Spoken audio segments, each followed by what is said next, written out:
Ya. Ya, jadi alasannya itu kan di pasal 2 ayat 2 ada 4 alasan ya. Jadi kondisionalnya 4 alasan. Pandemi ini masuk, seperti saya katakan. Di situ bencana alam nasional. Ini tidak hanya bencana alam nasional, bukan karena alam, tapi bencana dunia, ya. Korbannya banyak, ya. Krisis juga karena untuk kalau ini tidak diterapkan ayat 2, saya tidak tahu. Kalau yang terkait dengan pasal 2 ayat 1 soal ada tidaknya kerugian negara.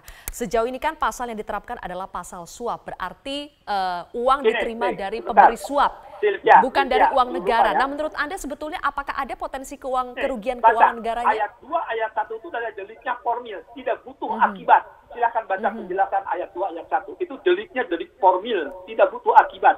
Nah, sekarang itu kan dari mulai kemasan, harga, itu dikorup. Negara rugi, harusnya beli 100, dibayar 300. Silahkan cek. Itu apa? Tidak merugikan perekonomian negara. Apa negara tidak rugi? Silahkan baca pasal 2 ayat 1. Ya. Itu jelas, deliknya formil. Ya. Baik, terima kasih atas pendapat Anda, Pakar Hukum Pidana Asep Iwan Iriawan telah bergabung bersama kami dan harus meninggalkan kita terlebih dahulu. Saya ingin ke Pak Arsul Sani, kalau mendengar jawaban Kang Asep tadi, kalau Kang Asep firm ya, ini bisa untuk diterapkan pasal 2 ayat 1, pasal 2 ayat 2. Tapi Pak Arsul tadi bilang jangan kita terbiasa mendorong-mendorong, menyudutkan penegak hukum untuk bisa memberlakukan hukuman mati. Jadi menurut Anda langkah yang tepat, langkah yang adil untuk bisa diputuskan oleh KPK dalam kasus 2 mantan menteri ini apa? Karena kan publik berharap bahwa ada keadilan, ada hukuman yang seberat-beratnya kepada mereka. Iya, jadi bagi saya Sylvia, kalau memang dari faktanya dan dari konstruksi hukum, artinya fakta yang ditemukan dalam tahap penyidikan, dikaitkan dengan konstruksi hukum dalam Undang-Undang Tipikor, terbuka untuk diterapkan pasal 2, maka tentu kemudian kita persilakan ya penuntut umum KPK untuk juga memasukkan pasal 2 itu di dalam surat dakwaan. Ya. Nah, tetapi kalau tidak ya tentu tidak bisa. Nah, dimasukkan pun dalam surat dakwaan, ujung akhirnya itu kan belum tentu kemudian ya tuntutannya misalnya dari penuntut umum KPK itu pidana mati. Demikian juga kan vonisnya. Semua kan sekali lagi akan sangat tergantung dari fakta, alat bukti, dan tentu keyakinan penuntut umum dan juga keyakinan hakim. Jadi yang ingin saya tegaskan adalah bukan saya tidak setuju dikenakan pasal 2 ataupun pidana mati, tidak, tetapi marilah kita lihat itu tadi berbasis fakta, berbasis alat bukti dan juga berbasis keyakinan. Tentu di dalam keyakinan itu akan terpertimbangkan juga keadilan masyarakat, keadilan publik, juga tentu keadilan terdakwa atau para pelakunya. Saya kira itu yang harus dilihat. Tapi jangan kemudian seolah-olah kita bawa bahwa itu harus kemudian dikenakan hukuman mati. Itu bukan hal yang bagus. Itu namanya proses peradilan itu adalah lembaga penghukuman, bukan lembaga peradilan kalau begitu.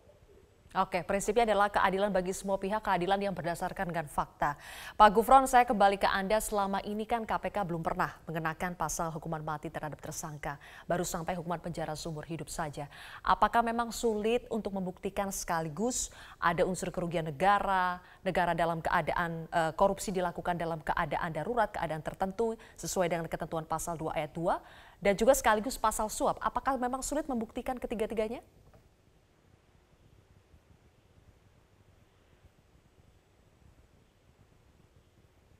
Itu menegakkan hukum yang dibuat oleh legislatif dan eksekutif, yaitu Pak Arsul Sani bersama teman-teman pemerintah membentuk undang-undang, yaitu Undang-Undang Tindak Pidana Korupsi 3199 Yungto 20/2001. Kami itu basisnya adalah basis kepada fakta. Fakta yang kami kumpulkan berdasarkan alat bukti itu yang kami tuntutkan di hadapan majelis hakim. Nanti kemudian hakim yang akan memutuskan. Sehingga bagi kami sekali lagi basisnya bukan apakah sulit atau tidak untuk ke pasal 2 ayat 2, semuanya adalah berbasis kepada fakta yang terkumpul dalam proses penyelidikan, penyidikan, dan persidangan. Kalau kemudian fakta yang terkumpul, jadi jangan kemudian dianggap bahwa asumsi ataupun pandangan Pak Wamenkum ini kan sebenarnya yang didiskusikan wacana yang dilemparkan oleh Wamenkumham ya. Beliau kan dalam kerangka seminar itu, seminarnya dalam kerangka titelnya adalah telaah kritis terhadap perkembangan dan penegakan hukum.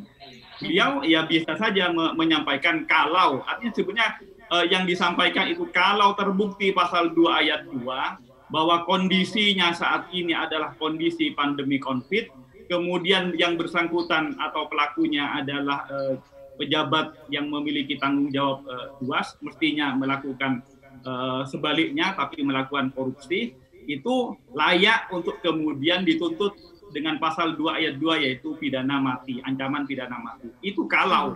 Artinya apa? Kalau fakta-fakta yang kami kumpulkan berhasil menunjukkan bahwa pembuktiannya pada pasal 2 ayat 1 dan dalam kondisi COVID bisa diterapkan pasal 2 ayat 2. Jadi kondisinya bukan pada sulit tidak sulit. Kami tidak menargetkan hukuman ya. Kami tidak menargetkan pidana mati kah, tidak pidana seumur hidup, tidak. Itu semua adalah koridornya sebagaimana sudah dibuat oleh teman-teman legislatif, yaitu kalau menemukan bukti sebagaimana rumusan pasal 2 ayat 1, tentu kami kemudian tuntut dengan pasal 2 ayat 1. Kalau kemudian kondisinya sebagaimana saat ini ketahui pandemi COVID, kami juga tentu akan dakwah dan tuntut dengan pasal 2 ayat 2. Tapi sebaliknya, kalau ternyata kemudian kami tidak didukung oleh alat bukti, misalnya penghitungan kerugian negara tidak mendukung, maka kami tidak bisa memaksakan diri untuk kemudian menuntut dengan pasal pidana mati.